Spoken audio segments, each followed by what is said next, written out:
والمستضعفین من الرجال والنساء والولدان الذین یقولون ربنا اخرجنا من هذه القرية الظالم اهلها واجعل لنا من لدنك وليا واجعل لنا من لدنك نصيرا صدق اللہ العظیم مولاي صلی وسلم دائما ابدا علی حبیبک خیر الخلق کلہم۔ سامعین محترم، دوستوں، بھائی بزرگوں، جو آیت مبارک میں نے آپ کے سامنے تلاوت کرنے کا شرف حاصل کیا ہے، اللہ تبارک و تعالی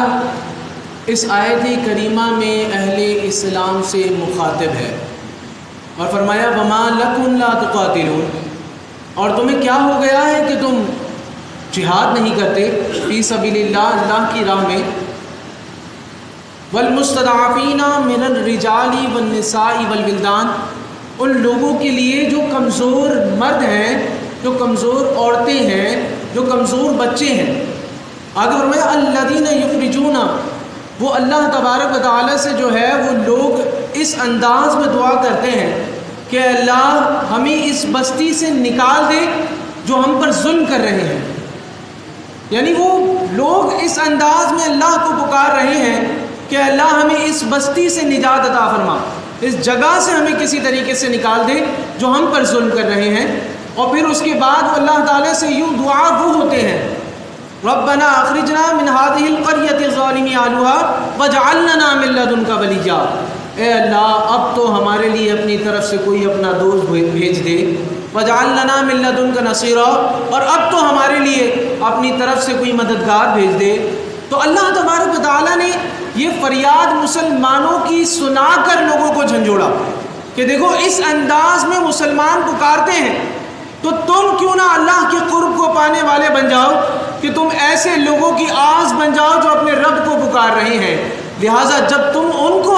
بچانے نکلو گے تو اللہ تبارک و تعالیٰ تمہیں اپنا محبوب بنا لے گا،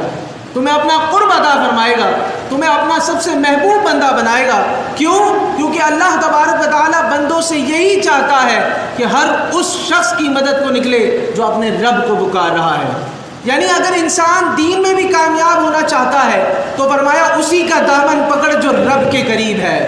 اور اگر دنیا میں بھی کامیاب ہونا چاہتا ہے تو اسی کے پیچھے جا جو اللہ کے پیچھے ہے، جو اللہ کو پکار رہا ہے، جو چاہتا ہے مجھے اللہ تبارک و تعالیٰ کی قربت حاصل ہو جائے، تو وہ اسے چاہیے کہ وہ ایسے لوگوں کی مدد کرے۔ لہٰذا قرآن ہمیں یہ سبق دیتا ہے۔ آج اگر ہم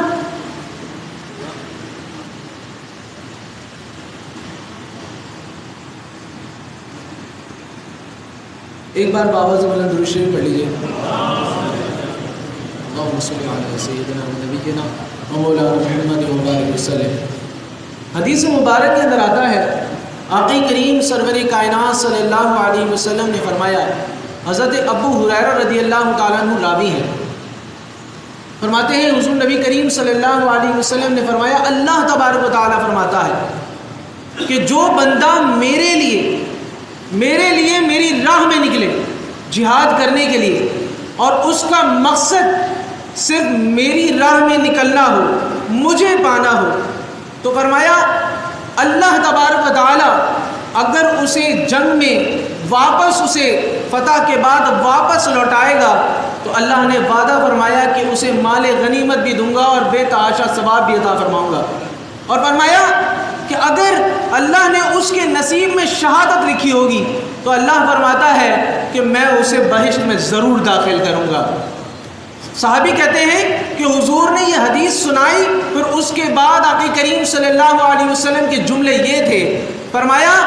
آقا کریم صلی اللہ علیہ وسلم نے میں یہ چاہتا ہوں کہ میں اللہ کی راہ میں مارا جاؤں اور پھر جلا دیا جاؤں، پھر مارا جاؤں، پھر جلا دیا جاؤں، پھر مارا جاؤں، پھر جلا دیا جاؤں۔ یہ آقا کریم سرور کائنات صلی اللہ علیہ وسلم نے یہ جملے 3 مرتبہ ارشاد فرمائے۔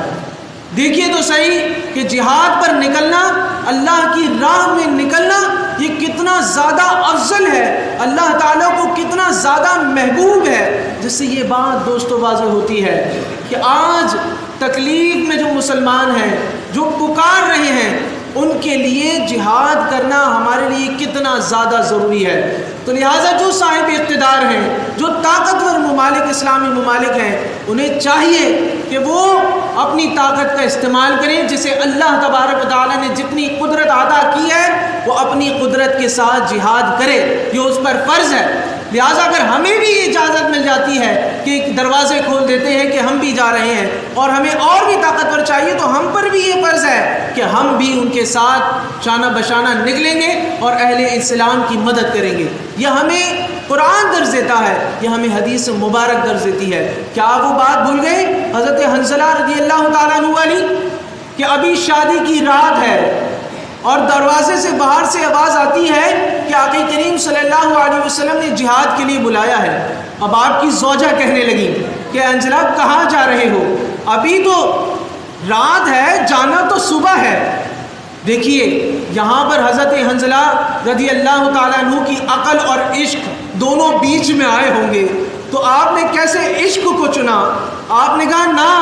میرے آقا کریم صلی اللہ علیہ وسلم کا پیغام ہے، مجھے جانا پڑے گا۔ لہٰذا جب جنگ میں گئے، شہید ہوئے، اور آقا کریم صلی اللہ علیہ وسلم نے جب نظارہ دیکھا کہ فرشتے حضرت حنظلہ رضی اللہ تعالی عنہ کو غسل دے رہے ہیں، تو آپ نے ان کے اہل خانہ سے پوچھا، تو آپ کی زوجہ آگے آئیں اور کہا یا رسول اللہ یہ جنابت میں تھے، لیکن آپ کا حکم آیا تو فوراً اٹھ کر آ گئے۔ تو اللہ کے رسول صلی اللہ علیہ وسلم نے فرمایا کہ دیکھو انعام بھی اتنا بڑا ہے کہ انہیں غسل دیا جا رہا ہے تو فرشتے دے رہے ہیں۔ تو یہ مقام تو دیکھیے کہ اللہ کے رسول صلی اللہ علیہ وسلم کے فرمان پر جو جس وقت نکلا ہے تو اللہ تبارک و تعالیٰ نے اسے مزید بلند مقامات عطا فرمائے ہیں۔ جس حالت میں ہو فرمایا فوراً اللہ کے رسول صلی اللہ علیہ وسلم کے فرمان کی طرف نکل جائے۔ تو لہٰذا آج ہم پر یہ عائد ہوتا ہے کہ ہم جتنی پاور رکھتے ہیں اتنی ہی زیادہ ہم اس اقدام کو اٹھائیں اور اپنے مسلمان بھائی کے لیے آواز کو بلند کریں۔ تو اللہ تبارک و تعالیٰ ہمیں اسی انداز میں مسلمان بھائیوں کے لیے آگے بڑھ کر حصہ لینے کی توفیق نصیب فرمائے۔